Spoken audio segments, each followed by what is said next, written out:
Il s'appelle Fabien et voici l'échange que nous avons eu pour notre première rencontre virtuelle, évidemment. Il s'appelle Fabien. Fabien me demande Coucou, belle dame, comment vas-tu? Coucou, Fabien, je vais bien et toi? Fabien me répond Oui, ça va. Tu fais quoi de ton après-midi? Alors, je suis sur mon ordinateur en train de bosser et forcément, je réponds à Fabien que je bosse, que j'ai une réunion en ligne. Et je demande à Fabien, et toi? Et Fabien me dit, moi aussi je suis au boulot. Tu fais quoi comme boulot?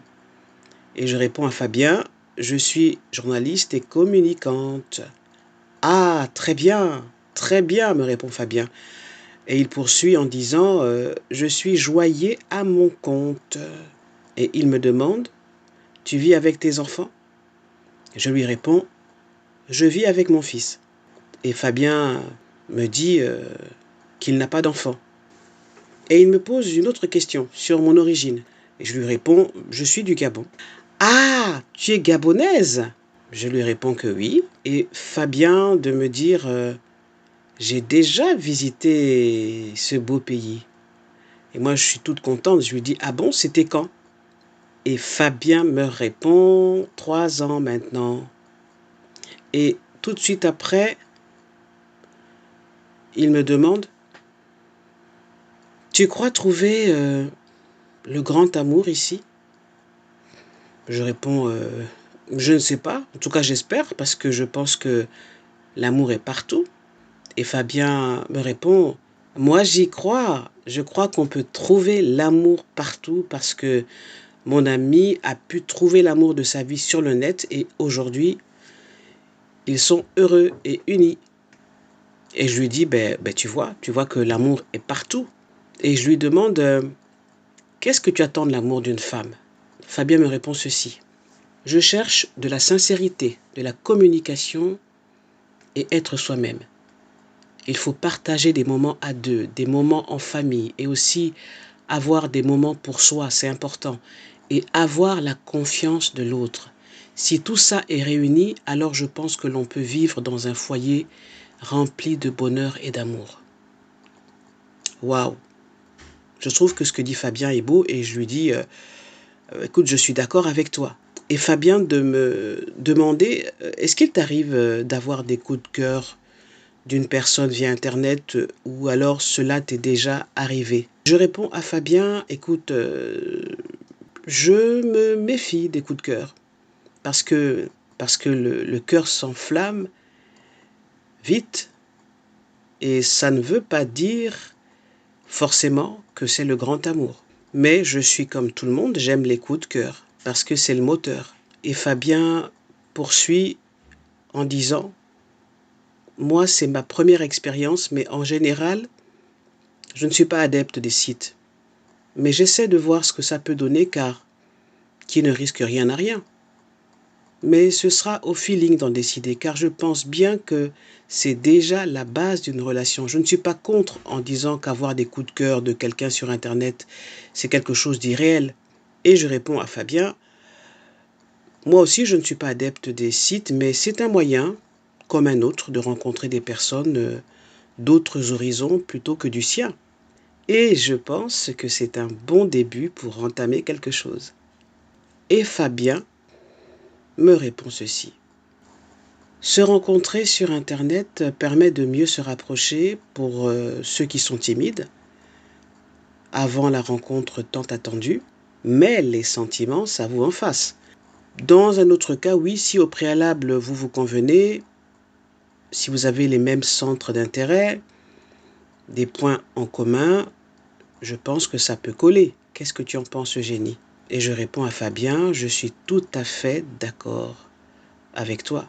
Avoir des centres d'intérêt communs, c'est bien. Et puis ce que j'aime aussi, c'est l'idée que on découvre l'inattendu chez l'autre. C'est ça qui m'intéresse. On peut avoir des centres d'intérêt communs et découvrir un autre univers chez l'autre. Parce que Dieu nous a créés tellement uniques, merveilleux est différent. Et Fabien me répond, je suis d'accord avec toi. Et il poursuit, Eugénie, si tu devais attendre quelque chose de la part de ton âme sœur, qu'est-ce que tu attendrais?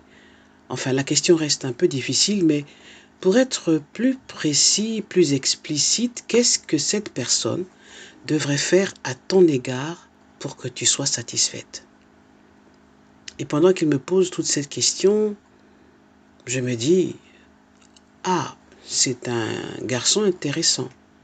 Fabien est intéressant. Donc pour répondre à sa question, je lui dis, tu sais, avant j'aurais dit sensualité, entente, confiance. Mais aujourd'hui, je dis amitié, partage et amour. Fabien poursuit en ces termes. Je voudrais que l'âme sœur reste elle-même surtout. Et après, j'attends rien en particulier de la personne à part ce que je t'ai déjà dit de ce que je souhaite. J'aimerais simplement être tout à la fois pour elle et moi, une copine, une meilleure amie, son amoureux, son amant et son grain de folie. Et je dis, yes, yes, yes, yes, yes, Fabien, tu as raison, tu as raison. Et il poursuit en disant ceci, si je peux lire le bonheur, la joie, l'amour dans son regard, son cœur, son âme, cela me suffit. Parce que avec ça, on déplacera la lune ensemble. Je pense que les deux doivent s'accepter, s'aider, s'élever, s'encourager. Alors jusque-là, Fabien a fait un parcours sans faute. Franchement, je comprends pourquoi on peut tomber amoureux de quelqu'un sans le connaître. Rien que parce que il dit des mots qui nous touchent en plein cœur. Mais revenons à notre discussion, à ma discussion avec Fabien. Il me demande maintenant, Eugénie, est-ce qu'il est facile d'accorder ta confiance à quelqu'un que tu viens à peine de connaître? Et je lui réponds, non, non, non, non. Et Fabien, il me dit, accorder sa confiance en quelqu'un, c'est quelque chose de très difficile. Je ne dirais pas que j'accorde vite ma confiance à quelqu'un, mais au fur et à mesure qu'on dialogue, je ressens ce petit quelque chose qui nous lie. Donc, donner ma confiance ne serait qu'une question de temps. Et je suis bien d'accord avec Fabien. Je lui réponds, oui, bien sûr. Et il poursuit en ces termes. Tu sais, je n'ai pas une assez grande expérience de la vie, mais je n'en sais pas mal aussi. Aimer quelqu'un par accident, ça arrive, mais je ne voudrais pas donner le peu d'amour qui me reste à quelqu'un qui n'en vaut pas la peine. Donc je me réserve. Je recherche plutôt quelqu'un qui pourra m'aimer et en même temps me donner des conseils. Car nul n'est parfait ici-bas. En outre, j'ai une nature naïve, bien qu'anciennement cynique et médisante, donc j'essaie de faire confiance. C'est pas toujours facile. Je me protège peut-être derrière un blindage pour ne plus souffrir de nouveau. Et tu sais, comme je te le disais, ça se passe avec le feeling. Finalement, il est intéressant ce Fabien. Je me le dis en mon fort intérieur et ce que je ne vous ai pas encore dit, c'est que il m'a envoyé une photo d'un mec, mais alors là, un mec qu'on voit sur les revues de mode. Et j'ai du mal à croire que cette photo, c'est lui en fait. Alors je demande à Fabien de m'envoyer une vraie photo de lui et pas des photos prises sur Internet. Ce qu'il ne sait pas, c'est que quand j'ai vu cette photo, je suis allé mener ma petite enquête sur Internet et j'ai trouvé cette photo sur un site. Sur un site voilà, de garçons qui sont dans la mode. Et vous savez ce qu'il me répond? Il me répond que c'est sa vraie photo. Ah, je commence à me dire que il y a une arnaque. Et je ne me le dis pas seulement dans ma tête, hein, je lui dis, écoute Fabien, je ne te crois pas. Je ne te crois pas. Alors sur le coup, il ne m'écrit plus.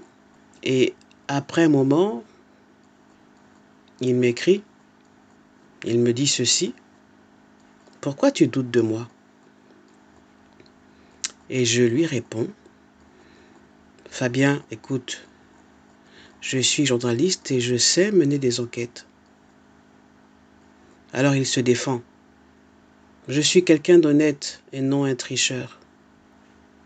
Et sur ces paroles, un peu parce que j'ai toujours du mal à causer du tort à autrui, je lui laisse le temps de montrer son vrai visage ou de montrer une autre photo. Et je lui dis, écoute, je suis en réunion. Là, on s'est écrit, mais je te propose de nous appeler en visio tout à l'heure. Pendant que nous avons échangé tout ce temps, il est 11h43 du matin et je lui ai dit qu'on pouvait s'appeler à 17h, qu'on pouvait s'appeler en visio. Je ne sais pas ce que vous en pensez, mais quand vous voyez la photo d'un bel Apollon sur un site internet, après avoir échangé de telles choses, on a bien envie de voir qui se cache derrière cette belle photo, en tout cas de le voir en visio. Et donc à 17h, il m'envoie une petite vidéo d'1 minute. C'est la même photo, mais c'est un homme, c'est cet homme-là. J'entends pas ce qu'il dit et je vois bien qu'il est parti prendre cette vidéo sur un site. Donc je n'ai pas affaire à quelqu'un de vrai. Alors je ne sais pas ce que vous pensez de cette expérience, je ne sais pas si vous avez déjà vécu ça, mais j'aimerais bien que vous me disiez, vous messieurs, qu'est-ce qui peut expliquer qu'un homme ne montre pas son vrai visage sur un site de rencontre, sur un site internet. Pourquoi je vous raconte tout ça? Eh bien parce que j'ai décidé de me marier. Aussi étrange que cela puisse paraître, j'ai décidé que je devais me marier. Pourquoi? Mais d'abord, que je vous raconte en fait d'où je viens. Je n'ai jamais été attiré par le mariage. Pourquoi? Parce que j'ai vu mon père et ma mère se déchirer. J'ai vu tellement de violence dans la vie de mes parents que je me suis dit non, c'est pas pour moi. Mais ça ne concerne pas que la vie de mes parents. Ça tient aussi au fait que quand on est une femme brillante, une femme en vue, c'est très difficile de trouver l'âme sœur, c'est très difficile de trouver le bon compagnon, le bon mari. Parce que bien souvent, on fait peur aux hommes, parce que bien souvent, on doit se ratatiner pour ne pas rabaisser celui qui partage notre vie. Bien souvent, les choses se présentent comme cela. Et parce que j'ai une certaine idée du mariage, je pense que ça ne consiste pas seulement à se trouver la plus belle robe de mariée, à organiser le mariage. Non, je pense que c'est la plus belle chose qui peut arriver à une femme. Mais encore faut-il qu'elle trouve le bon mari. L'autre raison pour laquelle j'ai décidé de me marier, c'est parce que j'ai fait une rencontre. J'ai fait une rencontre avec une personne qui m'a touché. Et je m'en souviendrai toute ma vie.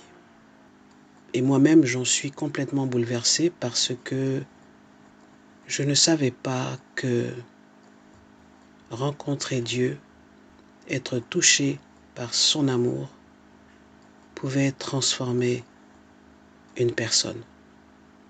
Je ne sais pas qui m'écoute actuellement, je ne sais pas qui tu es, je ne sais pas qui vous êtes, mais en tant qu'intellectuel, j'ai toujours pensé que les personnes qui croyaient à Dieu, qui étaient prêtes à mourir pour Dieu, étaient complètement folles. J'ai toujours pensé ça. Et puis j'ai rencontré Dieu. C'était le 20 novembre 2021. J'étais au plus mal. Vous savez, cette espèce de période où votre âme est dans la noirceur. Vous êtes à un moment de votre vie où vous devez prendre des décisions importantes. Et les choses ne se passent pas comme vous le voulez. Et vous n'avez personne à qui en parler. Vous êtes dans un désespoir, une envie de suicide. La seule chose qui vous retient, c'est « Mais que deviendront mes enfants ?» Je ne vous dirai pas en fait ce qui m'a mis dans cet état, mais on peut avoir du succès, on peut avoir réussi sa vie et on peut être aussi dans une terrible tristesse. Et il y a un événement qui s'est passé, qui m'a fait toucher la puissance et l'amour de Dieu. Vous savez, j'ai senti à ce moment-là un moment de terrible désespoir. J'ai senti une pression douce, d'abord une pression douce sur mon épaule gauche. Ensuite, je me suis senti enveloppé dans un cocon de douceur, comme si j'étais dans les nuages et que j'étais entouré par les nuages. Et c'était doux, et c'était doux. Et je n'avais jamais ressenti une telle sensation, une telle pression, une telle oppression de tendresse. Et tout de suite, j'ai su que c'était Dieu. Et dans la Bible, en fait, il dit « Venez à moi, vous qui souffrez ». Et j'étais à un moment de ma vie, justement, où j'étais face à une impasse. Personne ne le savait, sauf moi et Dieu. Et il a su me relever. Et depuis, ma vie s'est complètement transformée. Et c'est pour ça que j'ai décidé de vous raconter mon aventure. Et ce podcast s'appelle « Je t'aime à l'infini ». Parce que Dieu m'a répondu ceci. Tu es ma fille et je t'aime à l'infini. Personne ne m'avait jamais dit ça. Personne. Voilà, je m'arrête là pour aujourd'hui. Laisse un commentaire, pose-moi des questions. Je t'aime à l'infini. Abonne-toi si tu veux connaître la suite de mes aventures.